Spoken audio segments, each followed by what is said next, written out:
नमस्कार, मैं Shivnarayan Singh, assistant professor Hindi विभाग, डीबीएस कॉलेज कानपुर। और आज उसने कहा था कहानी के बारे में मैं कुछ बातें आपको बताऊंगा। तो उसने कहा था कहानी, दरअसल ये जो कहानी है इसके लेखक का नाम है चंद्रधर शर्मा गुलेरी। और इसका जो प्रकाशन वर्ष है वह है 1915 ईस्वी। 1915 ईस्वी सरस्वती नाम की एक पत्रिका थी, उसी में ये छपी थी। इसके लिए अन्य एक महत्वपूर्ण बात यह है कि पहली बार ये ऐसी हिंदी की पहली कहानी है जिसमें फ्लैशबैक टेक्निक का इस्तेमाल किया गया था।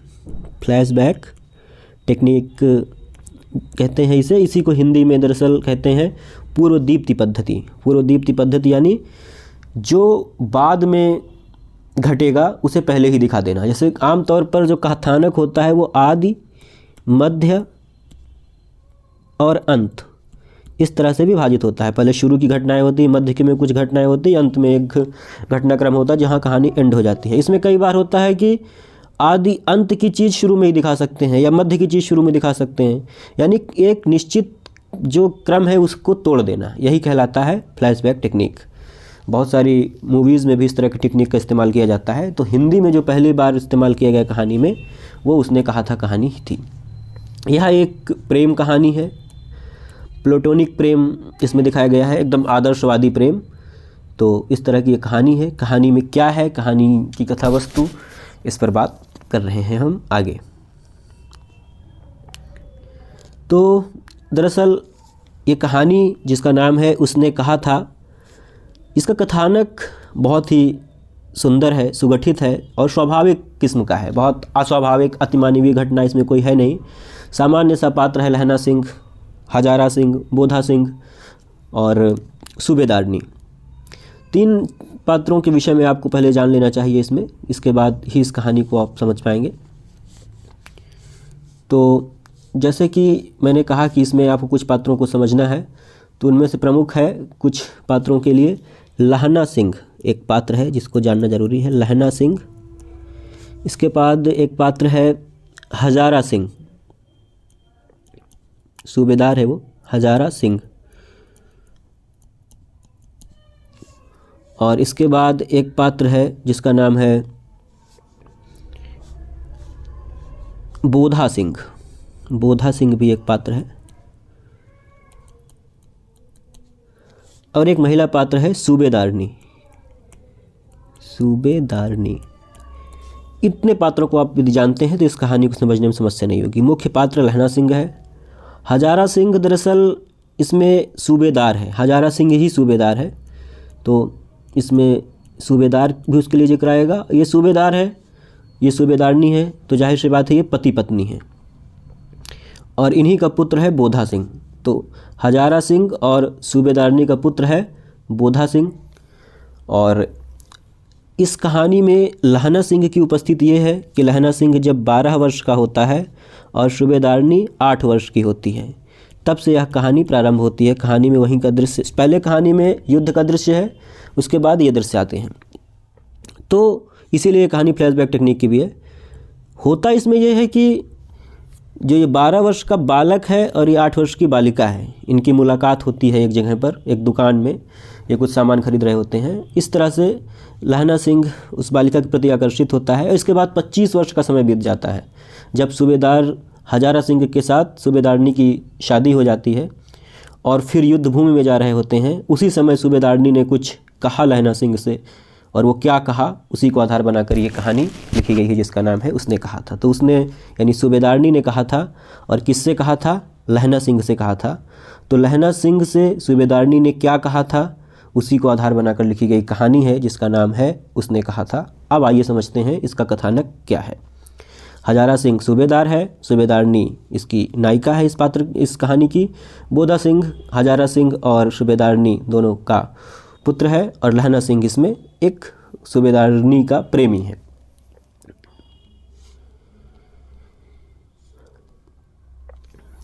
तो कहानी दरअसल रोचकता से भी युक्त है, कौतूहलपूर्ण भी है, और कहानी का शीर्षक हम सब के हृदय में एक जिज्ञासा उत्पन्न करता है कि आखिर हम इसको पढ़ने के लिए लालायित होते हैं कि किसने कहा था, किसने कहा था, किससे कहा था, क्या कहा था। ये सारे प्रश्न हमारे मन में इस कहानी के माध्यम से उठते हैं और जिसकी जिज्ञासा कहानी के अंत में शांत होती है, क्योंकि कहानी के अंत में हमें पता चल जाता है कि किसने कहा था और क्या कहा था तथा किससे कहा था। इस कहानी का जो प्रारंभ है वो अमृतसर के एक बाज़ार में होता है। अमृतसर के एक बाज़ार में इस कहानी का शुरुआत होती है। चौक की एक दुकान होती है जहाँ पर एक लड़का अपने मामा के बाल धोने के लिए दही लेने गया है। वहीं एक लड़की है जो रसोई के लिए बढ़िया बनाने के लिए दुकानदार के यहाँ आई हुई है। उसी दुकान में देखते हैं कि वो जो दुकानदार है काफ़ी व्यस्त है, तो आपस में वो कुछ बातें करने लगते हैं और परिचयात्मक बातें होती हैं, सामान्य बातचीत होती है 8 साल की बालिका और 12 साल के बालक के बीच में। सामान्य परिचय के बाद दुकान से सौदा लेकर वे दोनों चले जाते हैं और चलते समय रास्ते में लड़का लड़की से मुस्कुराकर एक प्रश्न पूछता है कि तेरी कुड़माई हो गई, तेरी कुड़माई हो गई, यानी कि तुम्हारी शादी फिक्स हो गई क्या, जिसे शादी फिक्स होना रोका भी कहते हैं कहीं कहीं। तो वही कि तेरी कुड़माई हो गई, यानी क्या तेरी कुड़माई हो गई है, क्या तेरी कहीं शादी फिक्स हो गई है। और इस प्रश्न का जवाब वो देती है धत के रूप में। तो बालिका जो होती है 8 साल की, वो उससे कुछ कहती नहीं है, बस धत कहकर भाग जाती है। स्वाभाविक लज्जा है दरअसल उसके मन में, और चूंकि उसकी शादी अभी कहीं फिक्स हुई नहीं है तो इसीलिए शादी जैसे विषय में वो शर्मा जाती है और लज्जापूर्वक धत कहकर भाग जाती है। इसी प्रकार उन दोनों की मुलाकात अक्सर उसी दुकान में या उसी के आसपास की अन्य दुकानों में हो जाती है। लड़का अक्सर अपना वही प्रश्न फिर से दोहरा देता है कि क्या तेरी कुड़माई हो गई। लड़की भी हर बार धत कहकर भाग जाती है। लेकिन एक दिन ऐसा नहीं होता है, एक दिन कुछ अलग हो जाता है। वही प्रश्न लड़का करता है, लड़की लड़के को आशा के विपरीत अन्य उत्तर देती है। और क्या उत्तर देती है? हाँ हो गई। हर बार तो वो धत कहकर भाग जाती थी, इस बार उसने क्या कह दिया? हाँ हो गई, यानी अब उसकी लड़की की कुड़माई हो गई है। और प्रमाण के रूप में जो एक रेशम का टुकड़ा है, रेशम गढ़ा हुआ उसका शालू है, उसको दिखा देती है कि देखो ये मेरी प्रमाण है कि हाँ मेरी कुड़माई हो गई है।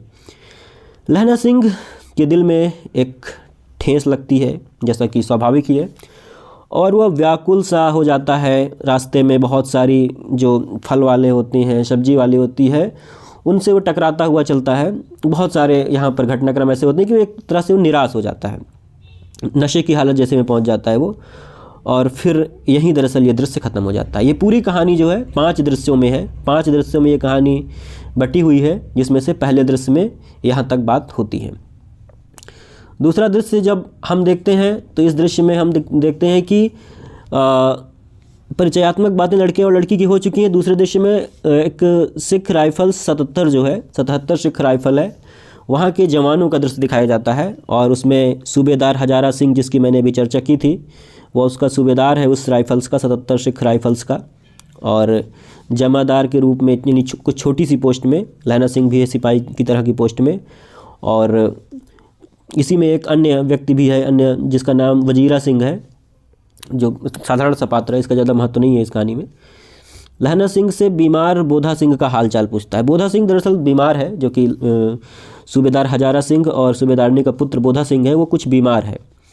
उसकी देखभाल में खुद लहना सिंह कहीं बीमार न पड़ जाए, इसी बात की चिंता है, क्योंकि लहना सिंह बहुत ज़्यादा ढंग से उसकी देखभाल कर रहा है और अपने आप से ज़्यादा महत्व वो लहना सिंह यहाँ पर बोधा सिंह को दे रहा है। इसके पश्चात हम देखते हैं इस कहानी में कि लहना सिंह के मन में एक इच्छा है कि वह अपने भाई, उसके भाई का नाम कीरत सिंह है, कीरत सिंह की गोदी पर वह सिर रखे और अपने हाथ से जो उसने पेड़ लगाया था आम का, उनकी छाया के नीचे ही वह मरे। अगर लहना सिंह मरे भी तो अपने गांव में अपने भाई का कीरत सिंह के गोद में सिर रखा हुआ हो और अपने पेड़ लगाए हुए जो आम का पेड़ है उसकी वृक्ष की छाया के नीचे मरे।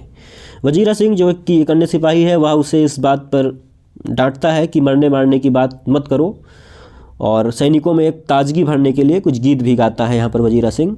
और यहीं पर कहानी का दूसरा दृश्य खत्म हो जाता है। कहानी कुल 5 भागों में है, 5 दृश्यों में है, तो दूसरा दृश्य यहाँ पर खत्म हो जाता है। पहले दृश्य में लड़की और लड़के के परिचयात्मक मिलन की कहानी है, दूसरे दृश्य में युद्ध भूमि का वर्णन है। तीसरे दृश्य की ओर जब हम बढ़ते हैं तो हम देखते हैं कि यहाँ पर लहना सिंह पैरे पर खड़ा है और सैनिक अपने कर्तव्य का निर्वहन कर रहे हैं। बोधा सिंह जो कि सूबेदार का पुत्र है, वह बीमार है, वह बीमार पड़ गया है और उसे गर्म कपड़े उड़ाए हुए हैं सब लहना सिंह। इन्हीं सब के बीच में एक घटनाक्रम यहाँ घटता है कि जर्मन जासूस है जो किधर, क्योंकि ये जो युद्ध है ये जर्मनी और इंग्लैंड के बीच में हो रहा है। इंग्लैंड की ओर से भारत की सेना लड़ रही है जर्मनी से, प्रथम विश्व युद्ध का दृश्य है दरअसल।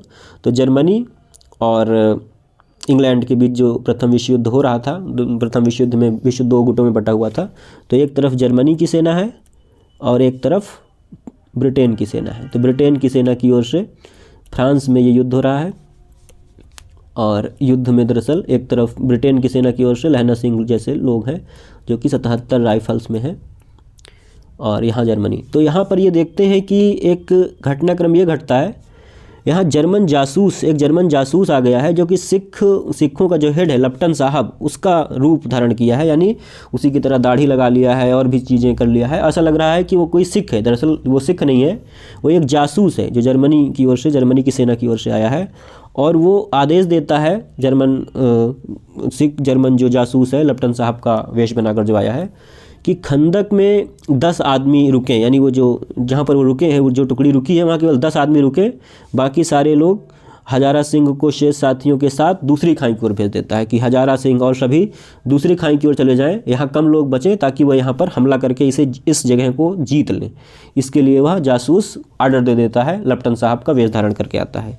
लेकिन लहना सिंह उस कपटी को पहचान लेता है, वो जान जाता है कि दरअसल ये है कौन, और इस तरह से वो दिया सलाई लाने के बहाने जा कर के सोए हुए वजीरा सिंह को जगा देता है और बताता है कि ये जो आदमी है लप्टन साहब का रूप धारण करके आया है, दरअसल ये कोई लप्टन साहब नहीं है बल्कि ये तो एक जासूस है जो जर्मन है। यहाँ पर तीसरा दृश्य खत्म हो जाता है।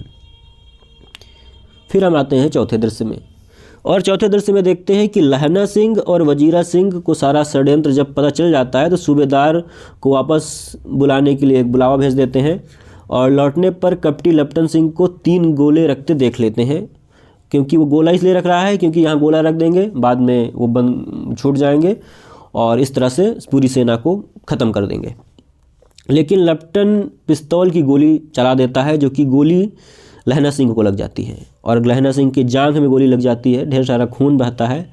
लहना सिंह भी अपनी बंदूक उठाता है और बंदूक से लप्टन को मार देता है, जो एक फ्रॉड लप्टन बना हुआ था, जर्मन था लेकिन लप्टन साहब बना था, उसको मार देता है यहाँ पर लहना सिंह। उसके बाद जर्मन सैनिकों से जमकर युद्ध होता है, पीछे से सूबेदार व साथी सैनिक जर्मनों को घेर लेते हैं।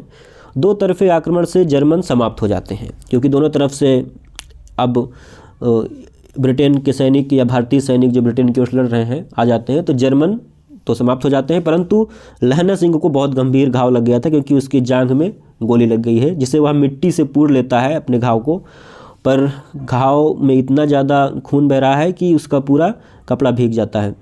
घायलों को ले जाने वाली गाड़ी में लहना सिंह सूबेदार और उसके पुत्र बोधा सिंह को ज़बरदस्ती चढ़ा देता है, क्योंकि लहना सिंह चाहता है कि सूबेदार और उसका पुत्र बोधा सिंह ये दोनों बचे रहें, ये दोनों किसी प्रकार से क्षति ना पाएँ। तो उन दोनों को वो गाड़ी में ज़बरदस्ती बैठा देता है, वो बैठना भी नहीं चाहते हैं तो वह उन्हें बैठा देता है, सूबेदार को और उसके पुत्र बोधा सिंह को, लहना सिंह। सूबेदार हजारा सिंह से कहता है, अब यहाँ पर इस कहानी का मूल है जिसे उसने कहा जाता है, इस कहानी को, इसको समझने की आवश्यकता है। तो सूबेदार हजारा सिंह से कहता है लहना सिंह, सूबेदारनी होरा को चिट्ठी लिखो तो मेरा मत्था टेकना। ये कौन कहता है? लहना सिंह कहता है, किससे? सूबेदार हजारा सिंह से, कि सूबेदारनी होरा, सूबेदारनी का नाम होरा भी है, तो होरा को चिट्ठी लिखो तो मेरा मत्था टेकना लिख देना, और जब घर जाओ तो कह देना कि मुझसे जो उसने कहा था वह मैंने कर दिया। ये इसी कहानी का मूल है या सेंट्रल आइडिया है कि सूबेदारनी होरा को चिट्ठी लिखो तो मेरा मत्था टेकना लिख देना, और जब घर जाओ तो कह देना कि मुझसे जो उसने कहा था वो मैंने कर दिया है। अब क्या कहा था? आगे सूबेदार लहना का हाथ पकड़कर कृतज्ञ होते हैं और कहता है, सूबेदार क्या कहते हैं, तूने मेरे और बोधा के प्राण बचाए हैं, और कैसा लिखना, साथ ही घर चलेंगे, अपनी सूबेदारनी को तू ही कह देना कि उसने तुझसे क्या कहा था। यानी वो कहता है कि तुम कहीं जा नहीं रहे हो, तुम भी जीवित बचोगे, हम साथ चलेंगे और तुम बता देना कि तुमने जो कहा है वो कर दिया है। और फिर गाड़ी के जाते ही लहना लेट गया और वजीरा सिंह से बोला, वजीरा पानी पिला दे और मेरा कमरबंद खोल दे, तर हो रहा है। यानी कि उसका जो कमरबंद है खोलने की बात करता है, क्योंकि खून बहुत ज़्यादा बह रहा है, और पानी पिलाने की बात कहता है अपने मित्र वजीरा सिंह से, क्योंकि सूबेदार और उसके पुत्र बोधा सिंह गाड़ी में बैठकर चले जाते हैं। और यहाँ पर चौथा दृश्य ख़त्म हो जाता है। इसके बाद कहानी का 5वां दृश्य आता है, जो आखिरी दृश्य भी है। लहना सिंह मरणासन अवस्था में, यानी लगभग मरने ही वाला है, और उसके मन में बार बार दृश्य उभर रहे हैं अपनी पुरानी घटनाओं के, पुरानी जो विस्मृतियाँ हैं। ऐसा कहा जाता है कि मृत्यु के समय मनुष्य को विस्मृतियाँ बहुत जल्दी जल्दी याद आती हैं। ऐसा ही कुछ लहना सिंह के साथ भी होता है।